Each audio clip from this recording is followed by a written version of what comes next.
শুরুতেই প্রশংসা জ্ঞাপন করে নিচ্ছি সে রব্বে কারিমের প্রতি, যে মহান রব সুবহানাহু ওয়া তাআলা আমাদেরকে লক্ষ কোটি মানুষের মাঝ থেকে যাচাই করে বাছাই করে দৌলতে ঈমান দান করে, যে আল্লাহ রাব্বুল আলামিন আমাকে শারীরিক সুস্থতা দিয়ে, আপনাদেরকে শারীরিক সুস্থতা দিয়ে এবং সুন্দর এক পরিবেশ পরিস্থিতি তৈরি করে দুনিয়া সমস্ত কাজ থেকে ফারেক করে আল্লাহ রাব্বুল আলামিন আমাদেরকে মসজিদে আসার মতো এবং আলোচনা আমাকে করার এবং আপনাদেরকে শোনার জন্য যে রব্বে কারীম সুবহানাহু ওয়া তাআলা আমাদেরকে তৌফিক এনায়েত করলেন, সে রব্বে কারীমের প্রতি সকলেই জবান ছেড়ে উচ্চ আওয়াজে সকলেই সমস্বরে একসাথে পড়ি আলহামদুলিল্লাহ।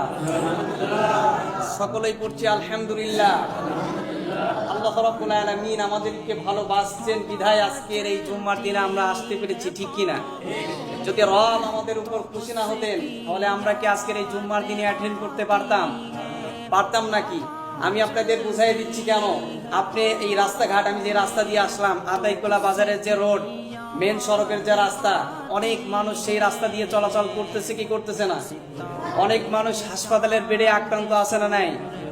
অনেক মানুষ দুনিয়ার অনেক কাজের সাথে ব্যস্ততা আছে না নাই? সেই সমস্ত মানুষদের মাঝ থেকে আল্লাহ আমাদেরকে যাচাই করেছেন, ভালোবেসেছেন, দয়া করেছেন, মহাব্বত করেছেন। শারীরিক সুস্থতা দিয়ে যে রব আমাদেরকে মসজিদে এনেছেন, সে রব্বে কারীমের প্রতি আরো একবার শুকরিয়া আদায় করছি। সকলেই বলি আলহামদুলিল্লাহ। দরুদ সালাম পেশ করছি মানবতার মুক্তির দেশারি সর্বকালের সর্বশ্রেষ্ঠ মহামানব, যার আদর্শের মধ্যেই রয়েছে আমাদের উত্তম আদর্শ, চির শান্তির পথ।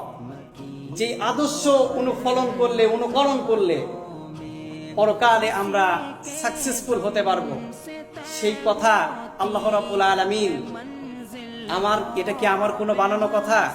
আল্লাহ রাব্বুল আলামিন কোরআনুল কারীমে সেই কথাও আমাদেরকে জানিয়ে দিচ্ছেন।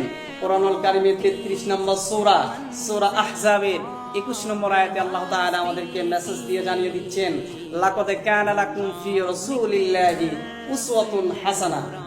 আল্লাহ রাব্বুল আলামিন আমাদেরকে মেসেজ দিয়ে জানিয়ে দিচ্ছেন, তোমরা যদি উত্তম আদর্শ ফলো করো, উত্তম আদর্শ দেখতে চাও, যেই পথে যার আদর্শ অনুসরণ করলে তোমরা সাকসেসফুল হবে, সেই পথই হচ্ছে নবীর পথ, নবীর আদর্শের পথ।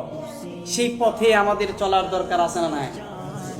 এবং মুহাম্মদ সাল্লাল্লাহু আলাইহি ওয়াসাল্লাম যে উনি উত্তম চরিত্রের অধিকারী, এটা কি আমাদের দুনিয়ার কোনো মানুষের কথা?